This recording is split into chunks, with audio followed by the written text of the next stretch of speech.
couple weeks, and we're going to talk about tips on fasting. But before I go into my tips that I want to share with you, let me tell you how things have gone for me in the 2 weeks since my fast ended. I've put on 20 pounds. I was very slow to reintroduce food and went really well. It was last Sunday that I probably had like the full just eating whatever I wanted, and that was good. And this whole week I've ate well and had a few really ate whatever I wanted days. Yesterday was a big one, and I suffered for that, still suffering. So gotta take it slow, and sometimes you forget, right? 14 days later I was like, I just finished a 17-day fast, but you gotta be mindful of that. And but yeah, so 20 pounds, I'm 176.7. I ended my fast at 155.3. So yeah, I think the 20 pounds in 2 weeks. A lot of good fat, but I feel really good. And gotta take it slow. So yeah, tips for fasting. My first tip is about preparation. How do you prepare for a fast? The questions you have to ask yourself are, what's the goal of the fast? Why am I fasting? Why am I doing an extended fast? Not just say intermittent fasting, which I'll talk about in my next video, but doing a deep fast, a therapeutic fast, going through into those deeper stages of 3 and 4, going past, say, 8 days or something like that. Why are you fasting? What's the purpose here? What's your goal? So to think about what you need to do for that. Can I just live my normal life and do a longer fast? Setting parameters, I think, is really helpful. To say, to really kind of get clear what it is that you want to achieve. Is it for health? Is it to lose some fat? Is it to clear out the brain? Just to, those longer fasts are really great for healing, but it's also a good time to, if you just want to do a water fast, do you want to try some dry fasting? Do you want to do a wilderness fast? Just go sit out in the woods for 10 days. If you have that option, that's what I'd like to do in the future. But you have to be able to set things up. Setting aside that time. Are you going to have support? Are you a mom or a dad or in a partnership and you got kids and you got to feed them?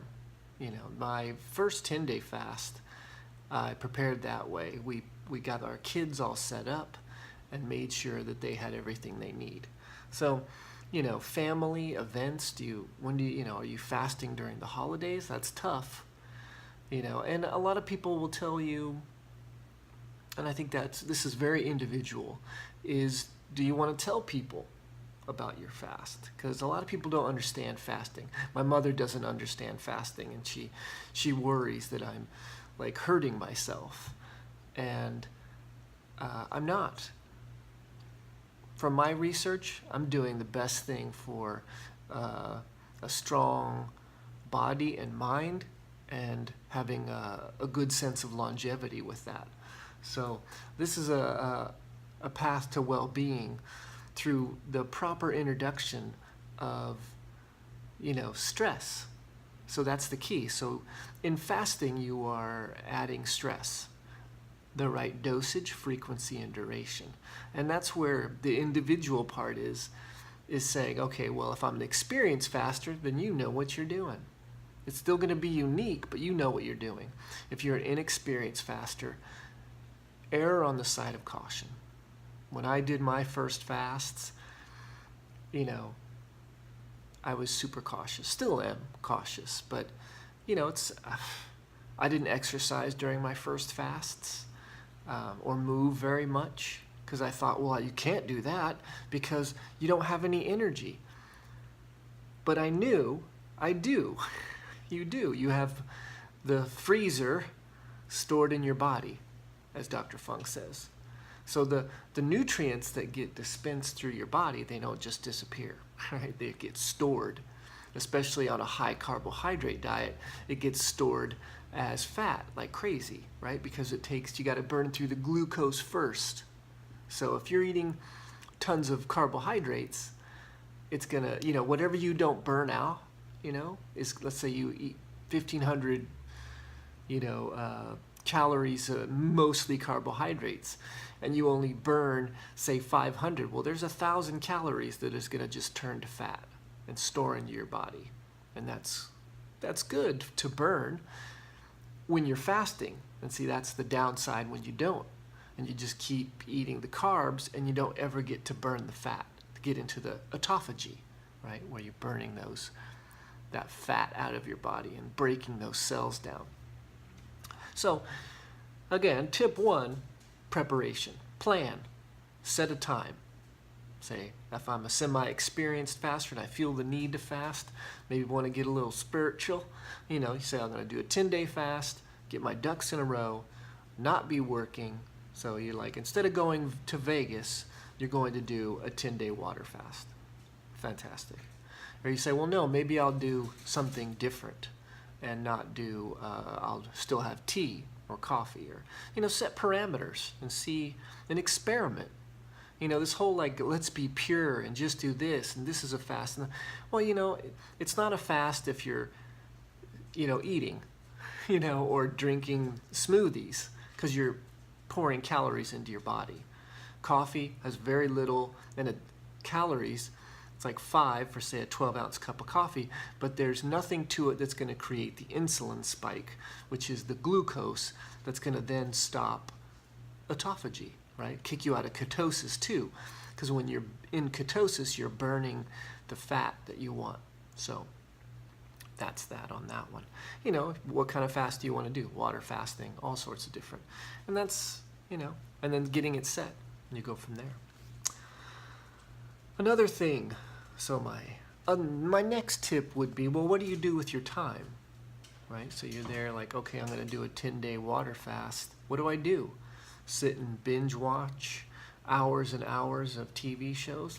You can. I did. In probably my first fast, wasn't much, but it's laying around because I didn't think I could do anything else. So you do what's best for you. I have another recommendation. Journaling. Yes, journaling. I didn't talk about it during my fast because I do it every day. So it's just part of my daily. So while I fast, it just was still part of it. And I didn't really talk about it because I'm always doing that. Same with what I'll talk about in a second. So what I do is on my first fast, I had bought a journal, and I used it and recorded what I was thinking and feeling, and you have a fasting journal, kind of just to talk about your experience. And instead of this time, I video blogged it as opposed to wrote a journal, but I still wrote a journal too. So what I'm doing is the Daily Stoic Journal. So I do it every day, in the morning or in the evening. It's both. So you do reflection pieces. There's questions, and that's, adds to my experience of fasting. So a contemplative time. I write it in a journal because I want to reuse this. So, think of ways to make it interesting for you. My other tip is to read. This was an excellent book, The Revolution of Everyday Life by Raoul Vergem. Fascinating. Situationalism, it's called. So I like to read. That's a good thing I enjoy. Doesn't mean I'm not going to watch any TV or what have you, or if I want to watch a sporting event or whatever. I'm just more mindful about it. That's another tip. Be mindful, to really work on being present. in a non-judgmental way. We all know mindfulness is all the rage these days, rightfully so. It's a fascinating practice, not unlike Stoicism or having that discipline to embrace suffering or what it is you're experiencing, because it may not be suffering when you examine it.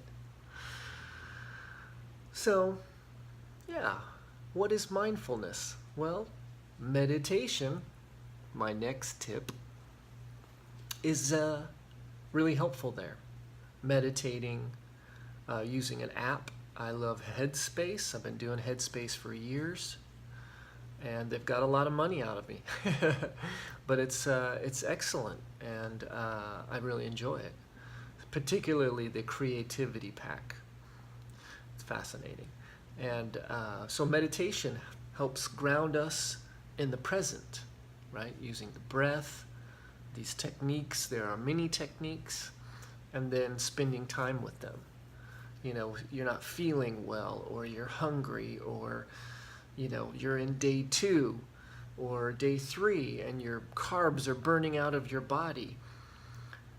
Meditation is really going to be of value there because you want to be present. You're going to drink your water, breathe, and rest. Now, rest doesn't mean sitting around for 10 days or 15 days or 17 days. You need to move. My last tip is perhaps the most important. You have to move.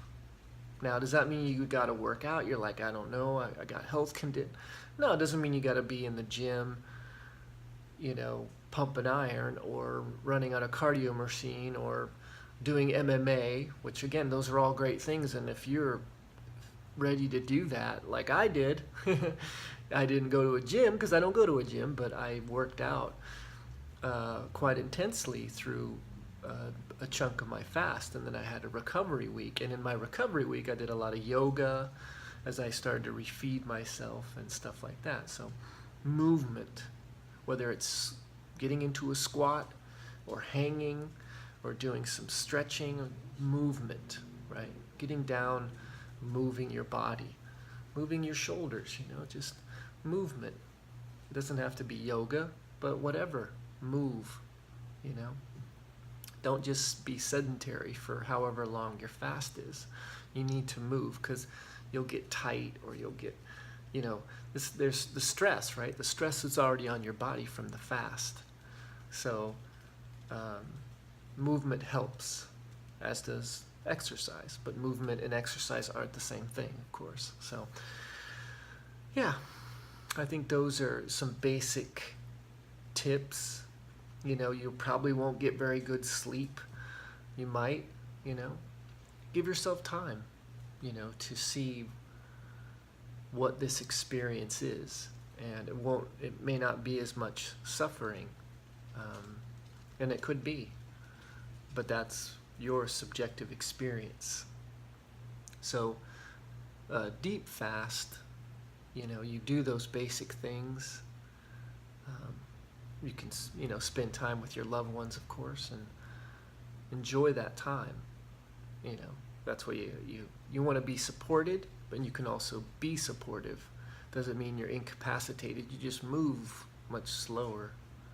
And if you got to prepare food, that could really, if you're not an experienced faster, could be very challenging. So, you know, that's where that prep part, you know, really is helpful, to think ahead, to say, ooh, what are going to be some significant challenges during this fast?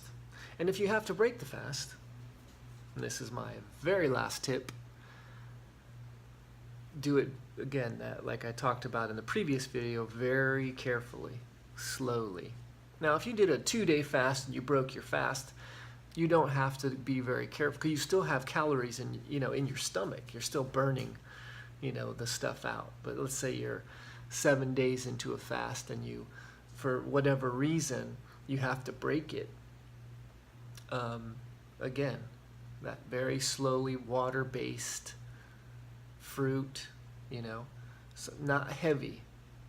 You can read up and find out what works for you, but nothing like, oh, I'm going to go have, you know, a giant chicken sandwich. You know, it's going to really mess up your system if you do. It's going to hurt you. Because your digestive system hasn't, if you're in a 7-day, your digestive system hasn't been operating for about 3 to 4 days, which isn't huge, but again, it depends on the condition that you're already in. So always err on the side of caution. Again, getting that food ahead of time, you know, again, preparation, right? Do you have somebody that can do that for you? Or do you, you want to get it ahead of time? You won't be incapacitated to say, oh, I can drive to the store and buy a watermelon, You can do that. I drove while fasting. But if it's affecting you significantly, don't, of course, don't. That depends on you. So that mindfulness component of being present, be present, will really help. So those are my tips. I hope they are of use to you. My next video, I want to talk about the ketogenic diet and intermittent fasting, which is very interesting and again, all the rage. And I did it for 9 months and I found it to be incredibly valuable. I'll see you then.